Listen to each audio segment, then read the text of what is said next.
ايوه زي ما قريت في العنوان، صناعة اول كائن بشري في التاريخ. طبعا هتقول عليا مجنون او ملحد، بس انا لا كده ولا كده.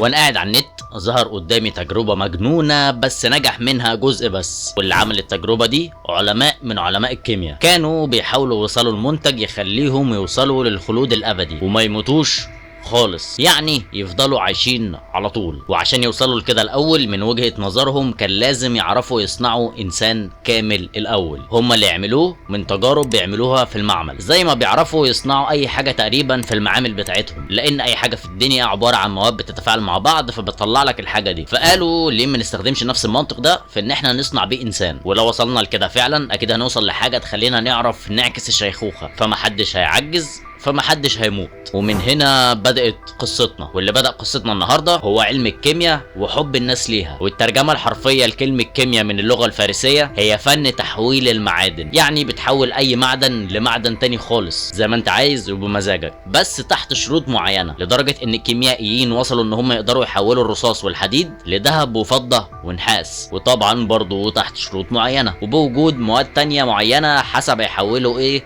لإيه. بس في عنصر مشترك بين كل الطرق دي وهو الحرارة مهما كان مصدرها. يعني موضوع زي تحويل الحديد للذهب او فضة بيحتاجوا فيه نار، وحسب بقى التجارب وحسب النتيجة بتاعتها بيختلف مصدر الحرارة دي، يعني مش دايما بيكون نار. طب ايه علاقة كل ده بان هم حاولوا يصنعوا كائن بشري من شوية عناصر بتتحط على بعض ويعملوه كله في المعمل؟ اتقل شوية وهتفهم قدام. موضوع ان عناصر بتتحط على بعض دي في ظروف معينة وفي الاخر بيطلعوا انسان مش بيفكرك بحاجة، ايوه مفيش غيرهم، فتيات القوة. وكنت قاري ان اي كرتون او اي انمي بتشوفه عموما بيكون في حاجات مربوطة بحاجات حصلت فعلا في الواقع، وده مثال منهم اهو النهاردة، لان ده اللي فعلا حصل في تجربة النهاردة. اتحط حبة حاجات على بعض فظهر كائن شبه الانسان. طب ازاي بقى الموضوع ده؟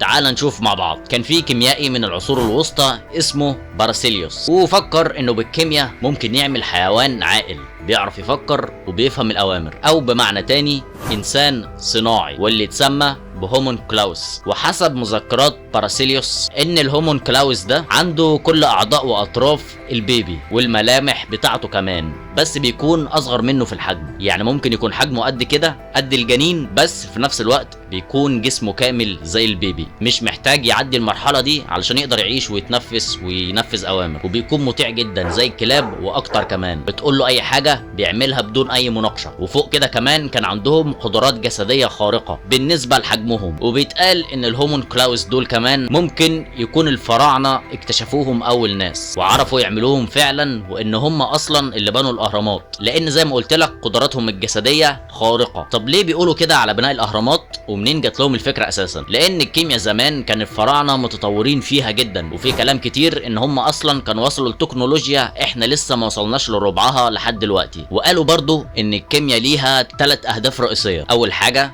تحويل المعادن العادية لذهب وفضة، او بشكل ادق المعادن الرديئة، حتى لو حاجة مصدية يقدروا يخلوها ذهب او فضة وبكده قيمتها تزيد. والهدف الثاني ان هم يعملوا اكسير الحياة النهائي، يعني مفيش موت بعد كده، استغفر الله طبعا ملناش دعوة بالكلام العبيط ده. والهدف الثالث ان هم يصنعوا الهومونكلاوس ده، علشان وصلوا لان اكسير الحياة النهائي ده ان هم يقدروا يستخرجوه من غدد الادرينالين اللي موجودة في الجسم. وطبعا مش هيجيبوا انسان يعملوا فيه كده، لان لو عملوا كده يبقى بيعملوا حاجة عكس التجربة اساسا، لان هم هيجيبوا انسان يأذوه وممكن يموت بسبب التجربة. فبدل ما يجيبوا حد عايش هم هيصنعوا واحد صناعي يسحبوا منه الادرينالين اللي هم عايزينه، وكده كده هو هيبقى كائن مطيع لصاحبه اللي عمله، فلو قال له اعمل اي حاجه هيسيب له نفسه وهيطلع اللي هو عايزه براحته، وكل ده بدون خسائر بشريه حقيقيه. ده لو الكائن ده يعتبر بشري اساسا. وكان في اشاره للموضوع ده في تقاليد صينيه اسمها تاي تشي تشاون، ودي فلسفه صينيه ملخصه ان هي بتهتم بصحه الانسان ورفاهيه حياته، وانه يقدر يحمي نفسه من اي حاجه حرفيا حتى الموت نفسه. ومن الحاجات اللي ساعدت على انتشار الهومونكلاوس ده الكونتس المجريه اليزابيث باتوري، قتلت 600 بنت تقريبا علشان تستحمى بدمهم وتشرب اللي تقدر تشربه، وكل ده عشان تحافظ على شبابها وشباب بشرتها. ولما الموضوع ده بدأ ينتشر بين الاغنياء، العلماء لقوا ان ده كده هيبقى ضد اللي هم عايزين يعملوه، ان هم يخلوا الناس عايشه على طول، ما كده الناس الاغنياء هيخلصوا على الناس. ففكروا ان هم يعملوا الهومن كلاوز ده علشان الغني اللي يحب يسحب دم او حاجه يسحب منه، كده كده ده صناعي هنصنع تاني، ويسيبوا الناس الحقيقيه في حالها. واول اللي كتبوا عن الموضوع ده هو باراسيليوس اللي اتكلمنا عنه من شويه، وكتب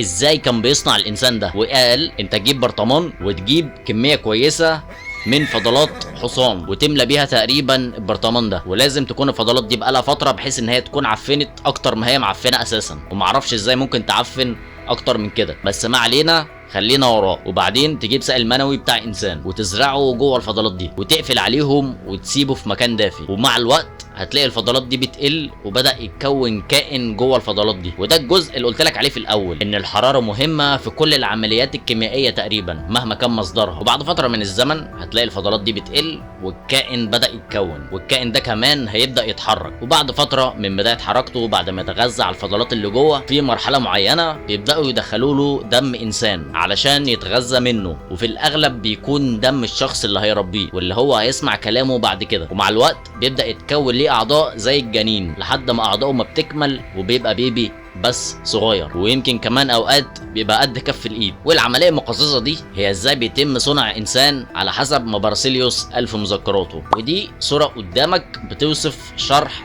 القرف اللي انا شرحته ده، من اول السائل المنوي لحد ما بيتكون الكائن اللي شبه البصلايه اللي قدامك ده. وفي طرق تانية بس مش منتنه كده علشان برضو تعمل بيها الانسان الصناعي ده، بس ما لقيتهاش على النت لانها بمواد كيميائيه، وممكن اي حد يوصل للمواد دي ويصنع انسان صناعي، وبكده هيبقى عندنا فتيات قوه في كل حته في العالم. هيهي لا بهزر معاك، بس قلت اطلعك من القرف اللي احنا سمعناه ده. الطرق دي بقى طبعا اكيد مش موجوده على النت ومش هتلاقيها، بس هي موجوده حسب المذكرات اللي مكتوبه ومحفوظه في اماكن محدش يعرفها هي فين، ومش سهل ان اي حد يوصل لها. وممكن يكون فعلا الكائنات دي بيتم صنعها لحد دلوقتي بس احنا اللي ما شفناهاش لسه. وفي سنه 1775 بيتقال ان في ايطاليا رجال دين وصلوا ان هم صنعوا 10 من الانسان ده، وكانوا ال10 دول عندهم القدره ان هم يتنبؤوا بالمستقبل وبيتنبؤوا بيه صح. فوق كمان ان هم كانوا خدم مطيعين للناس اللي صنعوهم، اللي بيكونوا في الاغلب اتغذوا على دمهم، وكانوا كمان مخبيينهم في بدروم الكنيسه علشان ما حدش يشوفهم ولا حد يتعامل معاهم غير صاحبهم اللي هم اتغذوا على دمه، واللي هم برضه بيسمعوا كلامه في اي حاجه حرفيا، ما بيفكروش ثانيه ايه الامر اللي اتقال لهم، بينفذوه